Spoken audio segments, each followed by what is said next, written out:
They banned me from ice fishing on my own lake in the middle of winter. Slapped a notice on my door and thought that would be the end of it. No warning, no conversation, just a bolt HOA letter claiming community safety concerns and ordering me to stay off the frozen water I legally owned. As I stood there reading it, the lake behind me cracked softly under the cold, like it was laughing. That sound made something clear. This wasn't about safety. It was about control. I bought the lake years earlier, long before the HOA expanded its reach around it. The deed was clean. The boundaries were surveyed. The access rights were mine alone. Every winter, neighbors asked permission to skate, fish, or host small events, and I usually said yes. I liked seeing people enjoy the place. What I didn't like was being told I needed permission to stand on my own ice. The ban came from a new HOA board member who believed rules mattered more than reality. Overnight, signs appeared. No trespassing. HOA authorized activities only. They even sent an email blast announcing a temporary winter safety restriction. Funny thing was, the restriction didn't apply to their planned ice carnival, hockey tournaments, or sponsored bonfires. Just to me. I called, I emailed, I asked for a meeting. The responses were polite but firm, full of rehearsed language and empty sympathy. They told me to comply, for now, and promised to review the issue after winter. That's when I realized they expected me to freeze, literally and figuratively, until spring solved their problem. Instead, I drove out to the lake before sunrise, auger in the truck, thermos in hand. The ice was thick, solid, perfect. I drilled a single hole and dropped my line. 10 minutes later, an HOA representative showed up with a camera and a clipboard, documenting my violation. That moment, standing there in the cold, watching them record me on my own property, flipped a switch. If they wanted to use winter rules as weapons, I'd show them exactly how much winter they actually controlled. And by the time the season was over, they would understand one simple truth. You don't ban an owner from their own lake without consequences. That morning, I packed up slowly, letting them think they'd won another petty skirmish. Inside, plans were already forming, cold and precise. The HOA loved winter traditions, seasonal permits, and exclusive access. Every single one of those depended on approvals, easements, and signatures they didn't realize traced back to me. I smiled, knowing the freeze was about to spread. None of them noticed how calm I was, or why I stopped arguing completely then. For the next week, I stayed away from the lake. That alone convinced the HOA they'd won. The signs stayed up.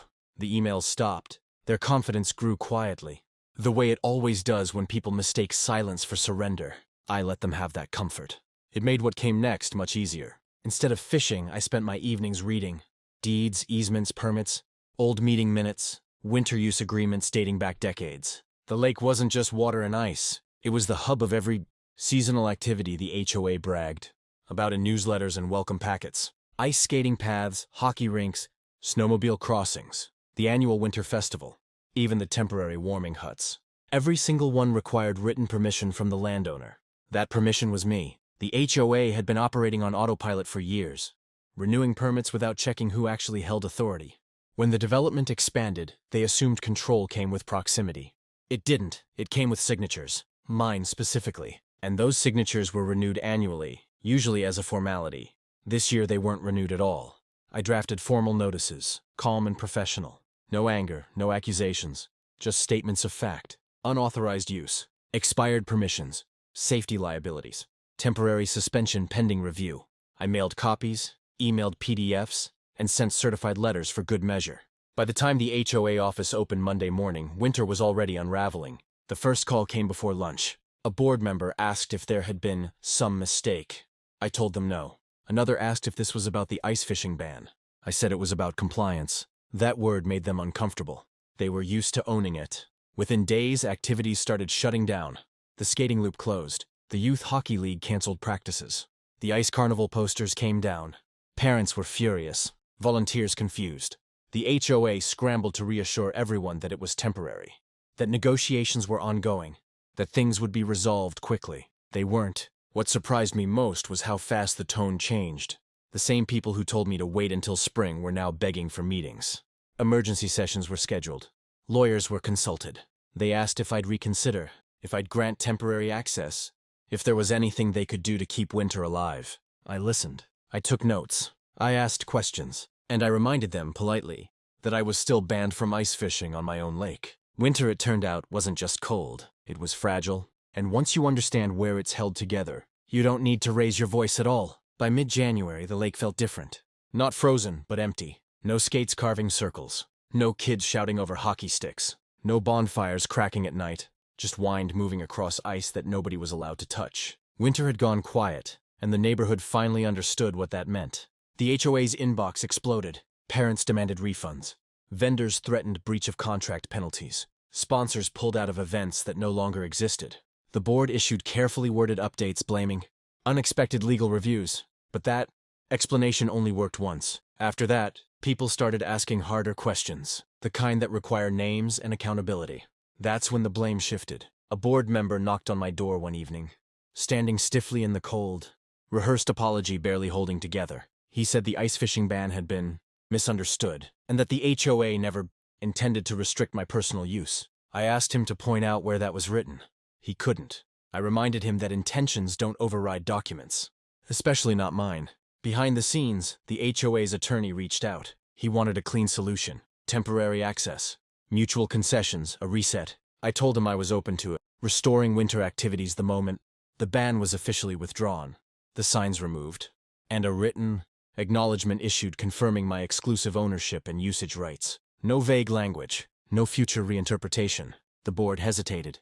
Publicly backing down meant admitting fault. Privately, winter was collapsing faster than they could manage. Each day without activities made them look weaker. Each apology delayed made the community angrier. Eventually, pride became more expensive than compliance. The signs came down quietly one morning. No announcement. No apology yet. Just bare posts where warnings used to be. That afternoon, I drilled my first hole of the season again. This time, nobody showed up with a clipboard. No cameras. No warnings. Just cold air and open water beneath the ice. I didn't celebrate. I waited. 2 days later, the HOA released a memo clarifying lake access rights. It acknowledged my ownership, framed the ban as an administrative error, and promised improved communication moving forward. It wasn't the apology I wanted, but it was close enough to move to the next step. I restored access to winter activities one by one, slowly, deliberately, each. Approval came with updated terms, clearer boundaries, and written limitations on HOA authority. They accepted every condition without argument. By the end of the month, winter returned.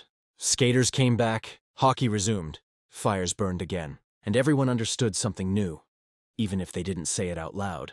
The lake didn't belong to the HOA, it never had, and the silence that winter had taught them that lesson better than any argument ever could. Once winter activities resumed, the HOA tried to act like things were back to normal. Smiles returned to meetings. Emails softened. They spoke about moving forward, together, but something fundamental had changed. Everyone now understood where authority actually lived, and the board felt it every time a decision crossed their table. Requests started coming in almost immediately. Expanded skating hours, larger tournaments, a redesigned winter festival. All reasonable. All things I had approved freely in past years. This time, I asked for documentation, insurance updates, safety plans, clear responsibility assignments, not to be difficult, but to be precise. Overreach thrives in vagueness. Clarity kills it. The HOA struggled with that. They were used to issuing rules, not answering to them. Each request turned into a reminder that access was conditional, not guaranteed. That made some board members defensive. Others grew cautious. A few quietly resigned, unwilling to explain to angry residents why winter nearly vanished. Under their watch, financial reports made the damage clear. Cancelled events had cost sponsorships.